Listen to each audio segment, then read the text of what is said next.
might as well go ahead and get right into it. I'm going to do this with no script, as you can tell, as I'm already messing up. So basically, I'm going to go with this format because when I did with the other format, it just takes me too long. It just doesn't make any sense. I'm putting out stuff about round one while we halfway through round two. So, whatever. So anyway, game 3. Very intense game. Kind of knew how this one was going to go if the Lakers were to respond adequately. People figured they would come out and take care of business. Interestingly enough, D'Angelo Russell was the story of the first quarter. He took it upon himself to be ready. LeBron took it upon himself to make sure he was only going to facilitate. He didn't take any shots in the first quarter. First time in his playoff career that ever happened. So if D'Angelo wasn't there ready to hit shots, that would have been really ugly. It would have been a terrible start for the Lakers. But offensively, there's honestly not much to speak about. The Lakers, we know who they are. They struggle to shoot. Sometimes their scoring will look ugly. They'll go through these big droughts, but they can get it done. They have LeBron, Anthony Davis. They will get it done eventually. All they need is just a little push from some of their other guys, whether that be Reeves, D'Angelo. This time we had Lonnie Walker come in and take care of business. He replaced Troy Brown Jr., which was very interesting to me because for me, what I've seen from Troy Brown Jr. this year, he's been pretty special on defense off the ball. On the ball, he has not been that good. So you would think a team like the Warriors, where you have to be prepared off the ball, he would be his time to shine. But I guess he hasn't really been coming alive how they would like. So they figure it would make more sense to go with Lonnie, who can provide that spark, come in. Sometimes he'll get killed defensively, but if he can just hang around and put up some numbers when they need it, then I think ultimately he's found his role in this series. Maybe Troy can play if they advance. Defensively, we just have to talk about how dominant Anthony Davis is. There's not really any story outside of that. I think his combined numbers of steals and blocks was 49, which is like double whoever's in second place. I think Al Horford's in second place at like 28 or something like that. But really, if he's going to be this dominant defensively, there's not much you can do. The games that they have won is just they just suffocate the Warriors, and this is one of the Warriors. Like, their offense is one of the best in history. They know what to do. Those guys have been playing together for years. So if Anthony Davis alone can basically shut off most of the stuff they're doing, it's really tough, especially when you have guys like Dennis Schroeder. LeBron is locked in. Reeves has been kind of struggling offensively, but defensively he can play a role as long as he isn't getting cooked in isolation. Obviously, Jared Vanderbilt has made sure to be active in that regard. That's really all he's out there for. He missed all of his open left corner threes that he gets about 3 or 4 of every game. Really, when he's on the floor, they just completely leave him open now. I mean, it's at that point we're midway through the playoff series, so it's like, okay, whatever we have to do, we're going to do. We're going to commit to it. So Vanderbilt is left open. He's not hitting them. I think there'll be a point in this series where he will hit a couple, and that'll really throw things out of whack. Maybe that'll be next game. But game 3, he didn't do anything with those. Darvin Ham, who has taken so much criticism this year, he came alive. He adjusted. I don't really understand the idea that he was not going to do that. I don't think the Lakers coaching staff has been that bad this year as people act. I think Darvin is a rookie coach, so there's going to be things where he maybe should know, or maybe he should get to earlier.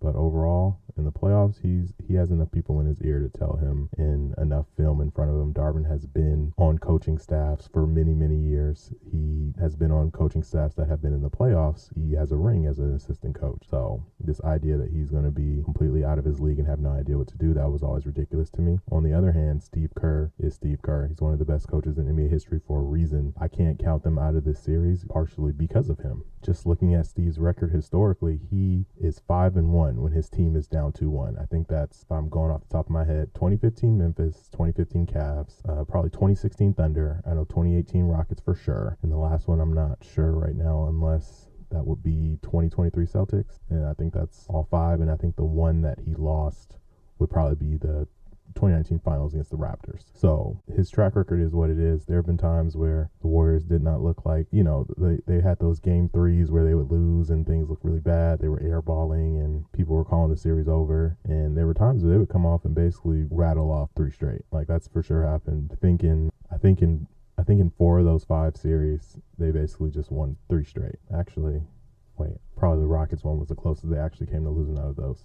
Anyways, not to get off topic. So my point is, this is kind of, the series is not over. It's far from over. This game 4 will be absolutely pivotal for both teams. I think if the Lakers don't get game 4, honestly, I'm not going to count them out, but that will really seriously hurt their chances. It'll turn into a 3-game series, and they'll be on the road for 2 of those games. I think game 4 will be very, very close. I think it'll be kind of like how the Memphis game was, where it had to go to overtime. There's also a possibility of the Warriors, their backs against the wall. Steve Kerr does a coaching masterclass, Warriors come to play, and they take game 4 easily. But because of their road issues that they've had all year, being the third worst road team, I believe, that's just not going to get it done. I think their role players being absolute boo-boo on the road, that's just, you can't get nothing done with that.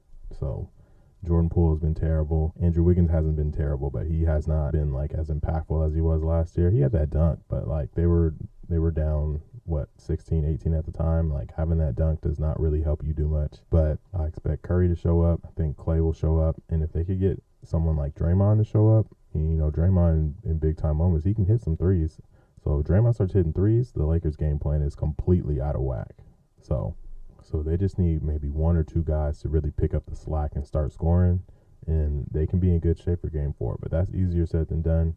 AD has just been so dominant defensively. They just can't get into anything. Making Draymond be a scorer, like he had a spin move last game that was kind of embarrassing for him. He was kind of open, but he kind of just whipped it because he's just not used to doing that stuff at an NBA game level speed. So I think the Lakers probably will try and repeat the same formula as they did against the Memphis series. Come out this game 4, match the Warriors' intensity, do everything they can to win this, probably mail it in game 5 because they're just an older team. They just can't have that intensity every single game. Their bodies can't handle it. Well, at least their main guys are. Well, to be honest, really LeBron is the only older one. Anthony Davis, in terms of injury history, plays like an old man, but the rest of the Lakers guys are pretty young. So if those guys could come alive in a game 5 potentially, then that would be great for them. But I'm not going to hold my breath because that's just how the team has been the whole season. So my thoughts before this series started was always Lakers in 6, maybe 7. So I'm going to stick with that. I think if they go up 3-1, it's over. I can't see LeBron losing 3-1 to this team that he knows the damage that would do for his legacy in terms of, a lot of idiots out there that think it's still in question. So we will see. I mean, every coach, there gets to a point where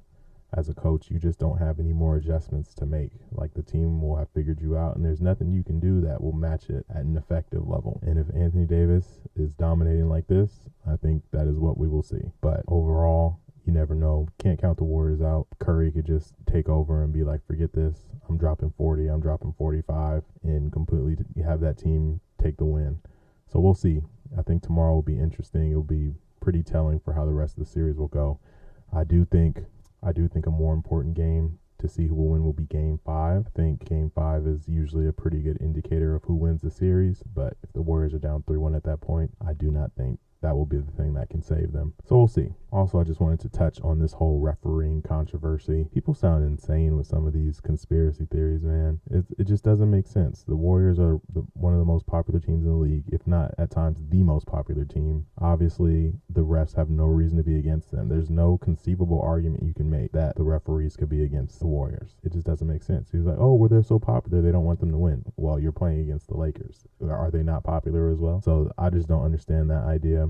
Anybody with a brain can understand that obviously officiating changes on a game-to-game basis. Obviously it changes depending on who is the referee. Obviously it depends on whatever points of emphasis the refs were given before the game. And obviously it depends on your play style. The Warriors have been fouling all season.